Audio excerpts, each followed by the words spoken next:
Welcome back to all dear students, welcome to career planet. Shaili ma'am, मैं आपकी chemistry mentor. Chapter हम पढ़ रहे थे विलियन, और आज हमारे पास है एनसीईआरटी इन टेक्स्ट क्वेश्चन, किताब के पाठ्य निहित क्वेश्चन। बच्चों, 12th हिंदी मीडियम का पूरा सिलेबस हमारे इस चैनल पे अवेलेबल है। एक प्लेलिस्ट है कक्षा 12 हिंदी माध्यम, उसमें आप देखो पूरा है ना, चैप्टर लेके 1 से लेके लास्ट तक सारा chapter with notes, with hand written notes, सारा कंटेंट अवेलेबल है। क्लास 11 का भी हिंदी मीडियम का बहुत सारा सिलेबस है ना, 80% सिलेबस जो है वो करवा रखा है। ठीक है, तो आप आराम से पढ़ सकते हैं, अच्छे मार्क्स ला सकते हैं हमारे चैनल से पढ़ के। पिछले साल बच्चे 100 में से 100 नंबर लेके आए, और बहुत सारे बच्चे जो है 90+ मार्क्स तो ओवरऑल मैक्सिमम बच्चों के हैं। ठीक है, तो चलो आज हम स्टार्ट करते हैं एनसीईआरटी इन टेक्स्ट क्वेश्चन। पहले ही कह देती हूँ, लाइक कर लेना, सब्सक्राइब कर लेना, और प्लीज़ शेयर भी कर लेना अपने क्लास के बच्चों के साथ, स्कूल ग्रुप के साथ शेयर कर लेना, काम आएगा सबको। ठीक है, चलो एनसीईआरटी इन टेक्स्ट में देखो बच्चे, इन टेक्स्ट यानी पाठ्य निहित प्रश्न। पहला क्वेश्चन है 22 ग्राम बेंजीन में 122 ग्राम CCl4 घुली है, तो बेंजीन और CCl4 के द्रव्यमान प्रतिशत की गणना करो। तो बच्चा हमारे पास दो चीज़ें हैं, एक तो बेंजीन है, ठीक है, और एक CCl4 है। ओके, अब दोनों ही लिक्विड है, तो ये मैं सोचना ज़्यादा क्या कम क्या कोई फर्क नहीं पड़ेगा। एक 22 ग्राम है, एक 122 ग्राम है। ठीक है, तो बेंजीन का भार मैंने मान लिया 22 ग्राम, ठीक है, और CCl4 का भार जो है वो मैंने मान लिया, माना क्या मतलब क्वेश्चन में दिया हुआ है 122 ग्राम, ठीक है, 122 ग्राम। नाउ स्टूडेंट्स, विलियन का भार, बेंजीन और CCl4 मिलके क्या कर रहे हैं, विलियन बना रहे हैं, तो विलियन का भार बता दो। तो हम कहेंगे ठीक है, विलियन के भार की बात करो, विलियन का भार तो ये होगा 22 + 122, 22 + 122 यानी कि 144 ग्राम्स। ठीक है, बेंजीन का भार आ गया, CCl4 का भार आ गया, और टोटल मिला के क्या आ गया, विलियन का भार आ गया। अब तुम्हें बेंजीन और CCl4 के परसेंटेज ही तो निकालने बेटा, तो बेंजीन का भार प्रतिशत है ना, आपको बेंजीन का मास परसेंट निकालना है, भार प्रतिशत। तो देखो, जिस कंपोनेंट का भार निकालना चाहते हो उसको ऊपर रख दो, टोटल भार नीचे रख दो, 100 से मल्टीप्लाई कर लो। तो आप कहोगे बेंजीन के परसेंटेज बताने, वेट परसेंट W/W, तो बेंजीन का भार है ना अपॉन टोटल, तो टोटल विलियन ही तो है, तो विलियन का भार इनटू, तो बच्चे इनटू 100 कर दो, बेंजीन का भार अपॉन विलियन का भार इनटू 100। तो बेंजीन का भार है बच्चे 22, टोटल है 144, इनटू क्या कर दो 100, क्लियर। तो 2200 अपॉन 144 कर लोगे, है ना, तो 2200 अपॉन 144 इसको सॉल्व कर लो तो ये आएगा तुम्हारे पास 15.28%, ठीक है, 15.28%।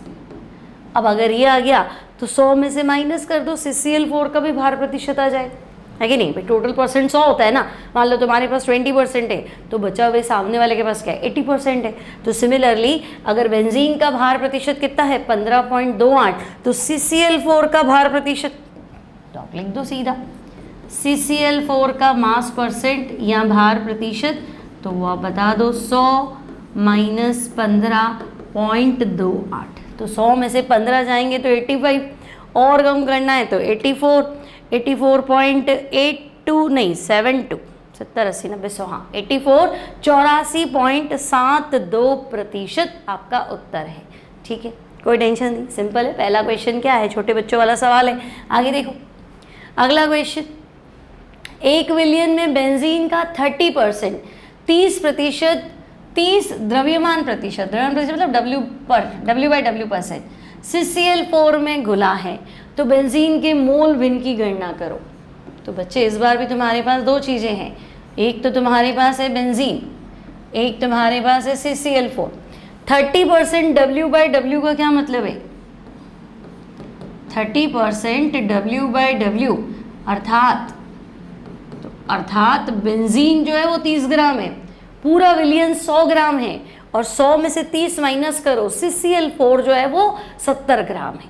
तो 30% मतलब 30/100, तो इसका मतलब है 30 ग्राम बेंजीन। ये 30% किसका दिया हुआ है, बेंजीन का दिया हुआ है ना बच्चे, तो इसका मतलब क्या है, 30 ग्राम बेंजीन 100 ग्राम विलयन में घुला है। ठीक है, 30 gram benzene present in 100 gram solution, 30 gram benzene 100 gram विलयन में घुला है। तो चलो भाई मान लेते हैं 30 ग्राम बेंजीन 100 ग्राम विलयन में घुला है। अब तो बेंजीन का भार तो मैं कह दूंगी 30 ग्राम। ठीक है, बेंजीन का फॉर्मूला तो पता है ना बेटा, C6H6। और CCl4 का भार तो मैं कह दूंगी 100 में से 30 कम कर दो, और तो क्या। तो CCl4 का भार कितना है, 70 ग्राम। ठीक है, ये 30 ग्राम वो 70 ग्राम। मोल भिन्न पूछे हैं, मोल अंश मतलब एक के मोल अपॉन सबके मोल। तो यहाँ मोल निकालने तो पहले अणु भार निकालो। तो हम कहेंगे अच्छा ठीक है, भार तो आ गया 30, अणु भार C6H6 से बेटा कार्बन का 12, 6 हाइड्रोजन है तो 6, हाइड्रोजन का 1, 6 हाइड्रोजन है तो 6, तो 12 छंग 72 और 6 78 हो गया। तुम चाहो तो यहाँ ग्राम प्रति मोल लिख दो, यहाँ 78। ठीक है, यहाँ अणुभार निकाले CCl4 का अणुभार। तो फिर देखो कार्बन का 12, क्लोरीन का 35.5 और तुम्हारे पास क्लोरीन 4 है, तो 35.5 का दुगुना 71 और 4 गुना कितना 70, 104, 142 और 144 और 144 और 2 146 और 156, 71 का दुगना हो गया 142, 144, 154 ही तो हुआ, 154। ठीक है, कोई दिक्कत नहीं, यहाँ तक क्लियर है। अब तुमसे पूछा है मोल भिन्न, तो बच्चे पहले मोल तो निकालें। तो हम कहेंगे यहाँ बेंजीन के मोल निकाल लेते। तो बच्चा बेंजीन का मोल, बेंजीन का भार बटा अणु भार है ना, मोल क्या होता है, भार बटे अणु भार। तो 30 बटा 78 और यहाँ से CL4 के मोल निकालो। तो भार कितना है 70, अणु भार कितना है 154। अब सॉल्व तो आपको करना ही पड़ेगा। तो 30/78 करोगे तो 0.3846। ठीक है, और 70/154 करोगे तो ये आएगा 0.4545। ठीक है, इसके मोल आ गए, इसके मोल आ गए। अब मोल भिन्न, तो मोल भिन्न एक के निकालो बस। मोल भिन्न क्या होता है, एक के मोल। बेंजीन के मोल भिन्न निकालो तो बेंजीन के मोल ऊपर रख दो, है ना, और टोटल मोल नीचे रख दो। एक के मोल अपॉन सबके मोल। तो भाई बेंजीन के मोल कितने हैं 0.3846, 0.3846। टोटल मोल कितने हैं तो 0.3846 प्लस 0.4545। सॉल्व तो आपको करना ही पड़ेगा। ठीक है, तो 0.3846 ले और उसको डिवाइड करो तो ये आएगा 0.458। ठीक है, सॉल्व आपको करना है 0.458। तो अब ये 45 आ गया, तो बचा हुआ कितना हुआ 55 हुआ ना। तो CCl4 के मोल भिन्न, टोटल मोल भिन्न एक होता है, XA प्लस XB मिला के 1 होता है। तो अगर एक के मोल भिन्न आ गए तो दूसरे के 1 में से माइनस कर देना, है ना। तो कोई आपसे पूछ ले कि CCl4 के मोल भिन्न क्यों नहीं बताए, तो बच्चे 1 माइनस 0.45 कर दो, है ना। तो 1 में से 40 कम करोगे तो 0.6 और 0.60 और फिर 0.05 और कम कर दो तो 0.55। ठीक है, कोई टेंशन नहीं। ये सेकंड क्वेश्चन समझ में आ गया, है ना। मास परसेंट दिया हुआ था, आपने मोल भिन्न निकाला है। ठीक है, चलो आगे बढ़ते हैं अगले क्वेश्चन की तरफ। 1.3। अब इसमें 2 क्वेश्चन है। पहला देखो, मोलरता निकालना है। 30 ग्राम कोबाल्ट नाइट्रेट .6H2O को 4.3 लीटर में घोला है। ठीक है, 2 पार्ट्स में कर लेते हैं, है ना। 30 ग्राम, तो बच्चे विलेय का भार, विलेय का भार कितना है तो मैं कहूँगी दिया तो है 30 ग्राम, 30 ग्राम। विलेय का अणु भार, विलेय ये है कोबाल्ट नाइट्रेट .6H2O। अब यहाँ फंसे ये भार कौन बताएगा, अणु भार। तो कोबाल्ट का अणु भार, परमाणु भार, कोबाल्ट एटम है ना, तो कोबाल्ट का एटॉमिक मास 59, 59। कोबाल्ट का परमाणु भार 59, तो मैं कहूँगी चलो 59 तो लो। प्लस नाइट्रोजन, तो बेटा ध्यान से देखो, नाइट्रोजन होल 2 है, तो 2 नाइट्रोजन का भार 14 × 2, एक नाइट्रोजन का 14 है ना, तो 2 का दुगना करो। देन ऑक्सीजन, तो बेटा 3 दूनी 6 ऑक्सीजन है, एक ऑक्सीजन का 16 इंटू 6 प्लस 6 जल के अणु हैं और एक जल के अणु का भार 18, तुम कक्षा 12 में पढ़ते हो। H2O, H2 2 और ऑक्सीजन 16, जल का भार होता है अणु भार 18 और 6 जल के अणु है तो 18 इंटू 6 यानी कि 90 और 18 108, तो ये हो गया। ठीक है, अब इन सबको ऐड करो तो भैया ये आपके पास आना चाहिए 291। ठीक है, कैलकुलेशन आप करेंगे 291 अणुभार है तो ग्राम प्रति मोल। ठीक है, अब विलियन का आयतन भी तो दे रखा है आपको, V सॉल्यूशन, विलियन का आयतन कितना है तो भाई 4.3 लीटर। फाइंड क्या करना है तो बच्चे मोलारिटी फाइंड करनी। तो मोलारिटी का फॉर्मूला था विलेय का भार, है ना, लिख दूं मैं फॉर्मूला, चलो, विलेय का भार अपॉन विलेय का अणुभार। ठीक है भाई, विलेय का भार अपॉन विलेय का अणुभार इनटू 1 विलियन का आयतन अगर लीटर हो तो।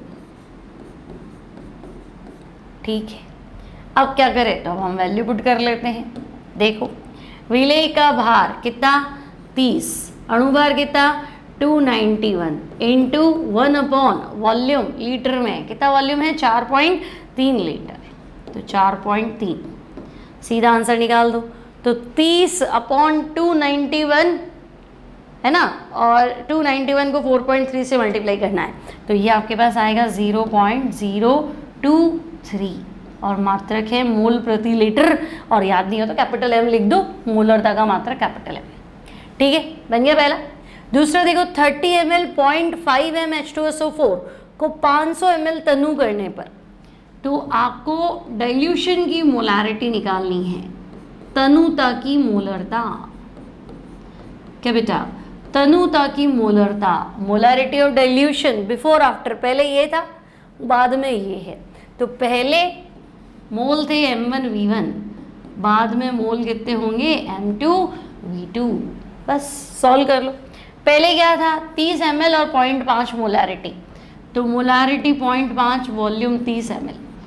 अब 30 का तुमने आयतन बढ़ा दिया और 500 कर दी, तनु कर दिया, तो मोलरता कम हो जाएगी। M1V1 बराबर M2V2, पहले आयतन कितना था 30 ml, अब तुमने आयतन 500 ml कर दिया तो पानी मिला दिया, है ना, तो पानी मिला दिया तो मोलरता घट जाएगी, चेक कर लो। तो 0.5 इंटू 30 डिवाइडेड बाय 500, पॉइंट उड़ा दो। ठीक है, कितने जीरो हटा सकते हो, एक ही हटेगा, और 5 भी काट दे तो ये तो आ रहा है 0.03 m। ठीक है, पहले मोलारिटी आपकी 0.5 तो थी, अब मोलारिटी हो गई आपकी 0.03। ठीक है, सिंपल है, कोई टेंशन है नहीं, सरल सा सवाल है। आगे बढ़ते हैं, देखो नेक्स्ट क्वेश्चन देखो, यूरिया का 0.25 मोलल है बेटा, ये तो छपाई सही नहीं है, 0.25 मोलल 2.5 किलो जलीय विलयन को बनाने के लिए आवश्यक यूरिया के द्रव्यमान की गणना करो। अब ध्यान रखो, इसको थोड़ा सा ध्यान से पढ़ना है। 0.25 मोलल से क्या समझे, 0.25 मोलल अर्थात, बोलो बालक, 0.25 मोलल अर्थात 0.25 मोल प्रति किलोग्राम। ठीक है, प्रति किलोग्राम मोललता। विलायक अगर 1 किलो है, पानी 1 किलो लिया ना तो मोल 0.25 है। ठीक है, अब यूरिया का अणुभार निकाल देते हैं, NH2CONH2, है ना, क्या है ये, तो भाई ये यूरिया है, इसका अणुभार ज्ञात कर लो, NH2CONH2 कर लोगे 60 आएगा। देखो नाइट्रोजन का कितना है 14, 2 हाइड्रोजन का 2, कार्बन का 12, ऑक्सीजन का 16, फिर नाइट्रोजन का 14 और 2। आंसर याद भी होना चाहिए, अब आपको बड़े बच्चे हैं आप। यूरिया का अणुभार है 60 ग्राम पर मोल। तो हम कहेंगे ठीक है, अब देखो मोल्स मेरे पास है और अणुभार मेरे पास है, मेरा फॉर्मूला ये होता है मोल बराबर भार बटे अणुभार, है ना। आप कह रहे हो 0.25 मोल घोले आपने 1 किलो में, तो भाई 0.25 मोल का भार बताओ ना कितना ग्राम गोला है। तो हम कहेंगे ठीक है, मोल की जगह मैं रख देती हूँ 0.25।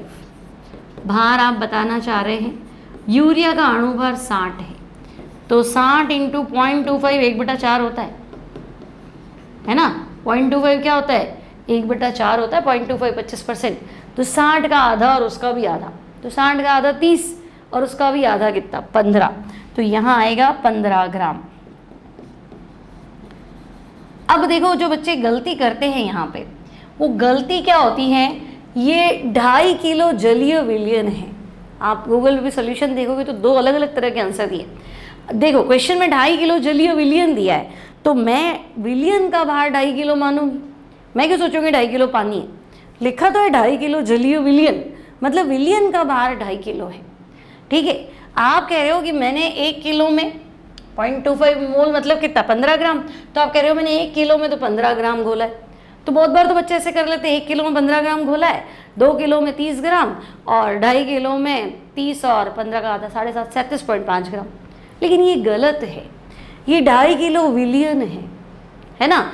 1 किलो में 15 ग्राम गोला है, तो विलियन 1 किलो में 15 ग्राम गोला है, मतलब समझे, विलेय तो तुम कह रहे हो 15 ग्राम है ना। और विलायक कितना है, तो विलायक तुम्हारा 1 किलो है, यानी 1000 ग्राम है।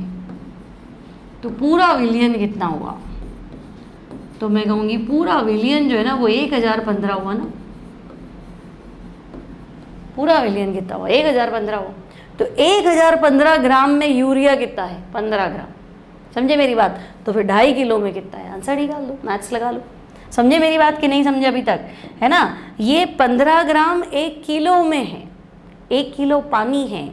आप कह रहे हो 2.5 किलो विलियन है, तो 2.5 किलो पानी थोड़ा ना है, 2.5 किलो पानी नहीं है, 2.5 किलो में पानी प्लस यूरिया मिला के है। अब आप बताओ यूरिया कितना है, 2.5 किलो में यूरिया कितना है, ऐसे। ठीक है, तो हम कहेंगे अच्छा ऐसे करना है, तो आप क्या करें, आप ऐसे कर दो, 1015 ग्राम विलियन में यूरिया, तो भाई 1015 ग्राम विलियन में यूरिया कितना है, तो यूरिया 15 ग्राम है। ठीक है, तो फिर 1 ग्राम विलियन में यूरिया कितना है, तो हम कहेंगे 1 ग्राम में 15/1015। तो फिर 2.5 किलो में, 2.5 किलो मतलब 2500 ग्राम कर दूं, तो 2500 ग्राम विलियन में यूरिया कितना है, निकाल लो, 15/1015 इंटू 2500 ग्राम, है ना। यहाँ से भी तुम क्या कर सकते हो, आंसर निकाल सकते हो।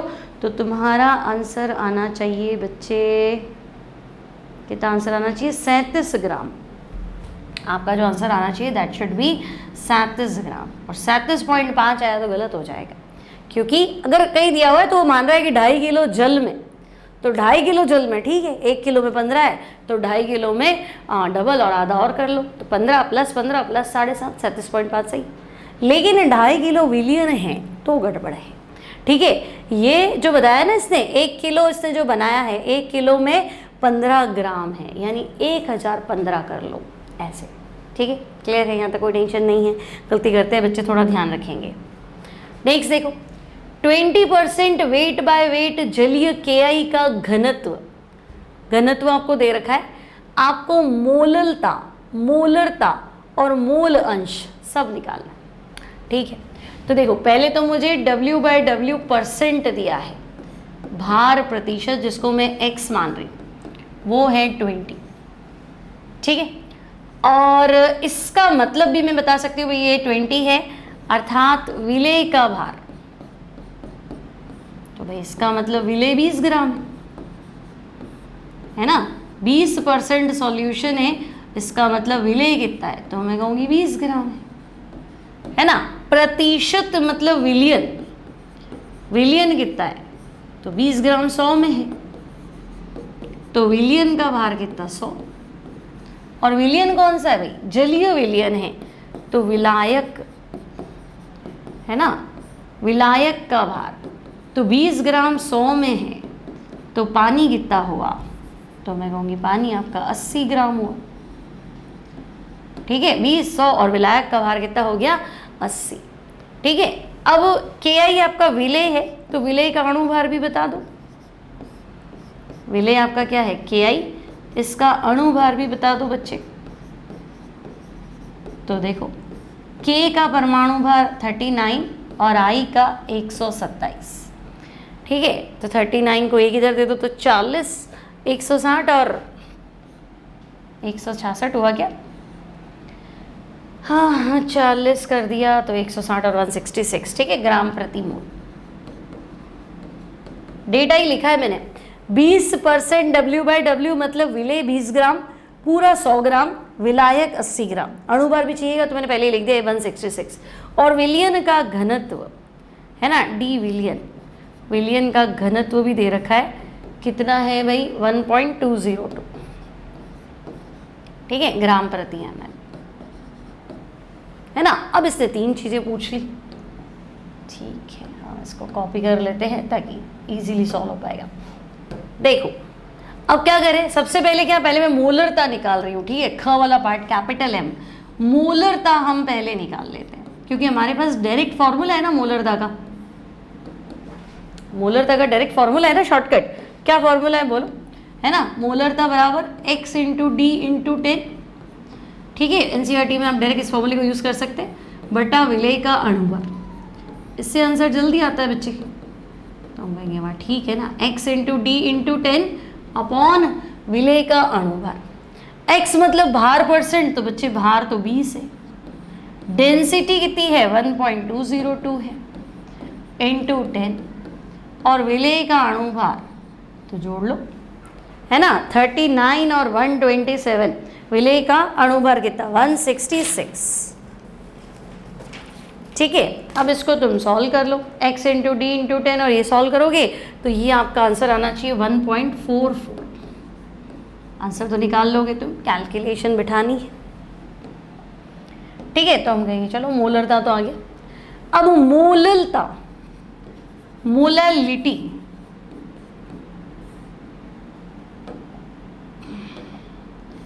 Molality, मोललता small m। ठीक है, फॉर्मूला नहीं लिख रही हूँ, फॉर्मूला याद होगा तुम्हें। विलेय का भार है ना, मोललता में क्या चाहिए, विलेय का भार बटा अणुभार इंटू 1000 अपॉन विलायक का भार। चलो लिख देती हूँ, नहीं तो फिर तुम भूल जाओगे तो गड़बड़ करोगे। मोललता होता है बेटा विलेय का भार, क्योंकि मुझे मोल चाहिए। मोल क्या होता है, भार बटा अणुभार।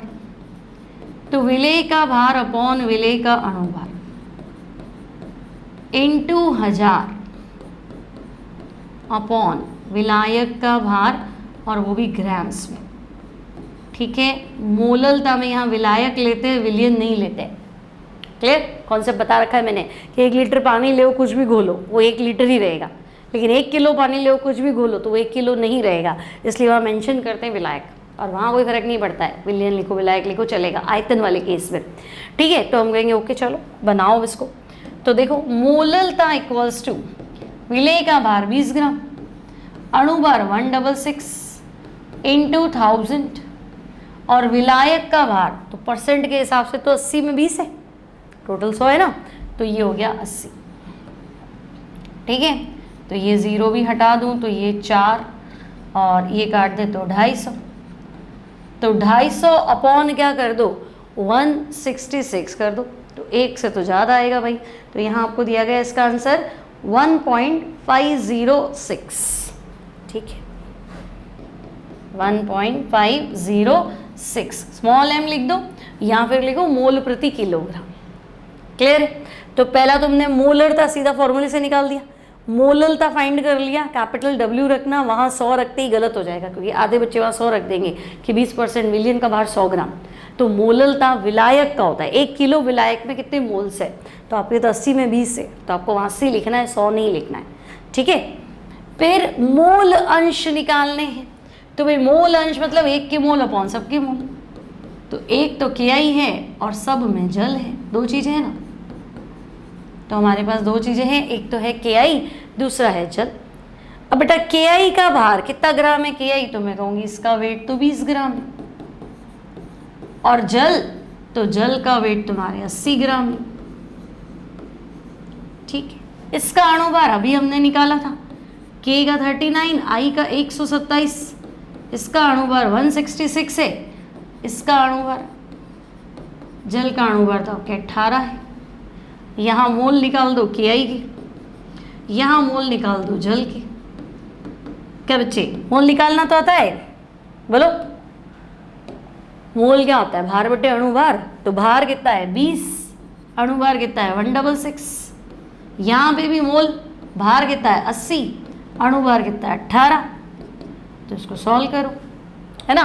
तो 20/166 आपके आना चाहिए, कितना आना चाहिए भाई? 20/0.12, ठीक है, 0.12। और 80/18 आना चाहिए 4.44, ठीक है। अब मोल भिन्न निकालो, तो मोल भिन्न 1 के मोल अपॉन सबके मोल, तो KI के मोल अपॉन KI के मोल प्लस जल के मोल, ठीक है। KI के मोल कितने हैं? 0.12, है ना, फिर 0.12, और जल के मोल 4.44, ठीक है। तो 0.12, 4.44 कितना हुआ? 44, 46 और 56, 4.56। तो 12/456 को सॉल्व कर लो, 12/456, तो ये आएगा 0.026, ठीक है। ये अब एक के आगे तो दूसरे के 1 में से माइनस कर लेना, है ना। तो ये बना लिए हमने 5 क्वेश्चन, जल्दी से जल्दी कोशिश की है, ठीक है। तो तुम कैलकुलेशन देखो सटीक करना, कहीं से भी आंसर उठाओगे ना तो सबने अपने पैटर्न से सॉल्व किया है। अब आपने यहाँ से पढ़ा है ना, तो मैंने बहुत सिंपल तरीके से कराया है कि भाई देखो सारी चीज़ें लिखो, सारा डेटा लिखो और आप आराम से सॉल्व कर लो, क्या ही तकलीफ। तो इससे बहुत सरल तरीके से कराया है, मेरी कहती इससे अच्छा किसी ने नहीं कराया होगा, ऑफ कोर्स कराया होगा, बट मैंने कोशिश की है कि बहुत अच्छे से करा पाऊँ। फिर भी कोई कमी पेशी लगे, कोई डाउट हो, कुछ भी गड़बड़ हो, तुम्हें लगे कि मुझे ये पढ़ना है, ये चीज़ नहीं आ रही है, आप कमेंट बॉक्स में लिखने के लिए फ्री है। सीरीज़ चल रही है, अभी जो भी डाउट्स आएंगे उसको हम कंटिन्यू कर सकते हैं, ठीक है। तो मिलते हैं नेक्स्ट टाइम। वीडियो अच्छा लगे तो प्लीज़ लाइक कर दीजिए, शेयर कर दीजिए, सब्सक्राइब कर दीजिए, शेयर कर दीजिए और लाइक कर दीजिए। मिलती हूँ next time. Till then keep practising, keep practising and bye bye.